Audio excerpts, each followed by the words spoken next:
নমস্কাৰ, মই চেনাইৰ পৰা পুনৰ স্বাগতম জনাইছোঁ। আকৌ এটি মোৰ কাহিনী লৈ আহিছোঁ। মোৰ কাহিনী মানে মোৰ জীৱনৰ কাহিনী দেই। নিজে অসাৱধানৰ কাৰণে কিছুমান কাম কৰা হয়, নিজে অসাৱধান থাকিলেও কিছুমান কাম হৈ যায়। এবাৰ আমিও তেতিয়া ঠিক বঙাইগাঁৱতে আছিলোঁ দেই। বঙাইগাঁৱতে মানে ছোৱালী আছিলে, তাৰপিছতে ল'ৰা ছোৱালীকেইটা লৈ পেলাই মই মানে তাতে আছিলোঁ।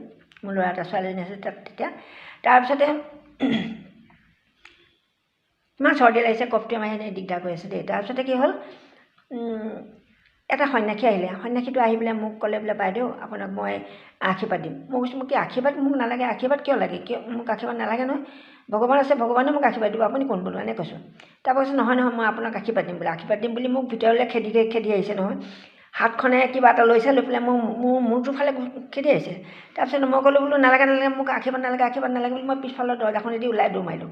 দৌৰ মাৰি গৈ পেলাই মাষ্টাৰ ওপৰত মাতিলোঁগৈ, আহকচোন আহক বোলো, এজন সন্যাসী আহিছে, আহি পেলাই মোক বোলো আশীৰ্বাদ দিবৰ কাৰণে খেদি লৈ ফুৰিছে। তাৰপিছত তেখেতক দুজনমান আহিলে, আহি মানে কি কৰিলে, তেখেত আকৌ হেৰি দেই, বেংগলী মানুহ, তেখেত আমাৰ কনষ্টেবল আছিলে। আহি পেলাই কি কৰিলে, মানুহজনক আহি নাপালেহি, তেখেতে মানুহজন পলাই গ'ল।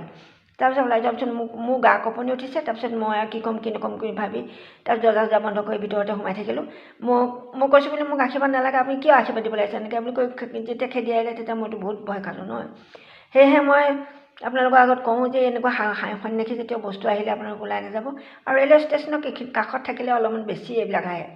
তাৰপিছতে এওঁ গধূলি আহিলে ডিউটিৰ পৰা, অহাৰ পিছত মোক ক'লে কি হ'ল। তাৰপৰা তেখেতো আহিলে, যিজনে মোক মানে বচাবলৈ আহিছিলে, তেখেতো আহিলে। আহি পেলাই কৈছে আজি বাইদেউকতো এনেকৈ এজন মানুহে বোলে সন্যাসী এজনে আশীৰ্বাদ দিবলৈ খেদি আহিছিলে। তাৰপিছত তেতিয়া মই ক'লোঁ বোলো এখেতক মাতি আনিলোঁ। তাৰপিছত হয় নেকি বোলে, তেতিয়াহ'লে ৰ'বা বোলে মই বিচাৰি যাওঁ বুলি কৈ তেওঁ ষ্টেচনৰ ফালে বিচাৰি গ'লগৈ। ষ্টেচনত দেখিছে তেওঁ কাগজ পাৰি শুই আছে। তাৰপিছত তাক ধৰি পেলাই কি কৰিলে, খুব পিটন দি পেলাই তাক বেলেগ জেগালৈ চালান কৰিলে।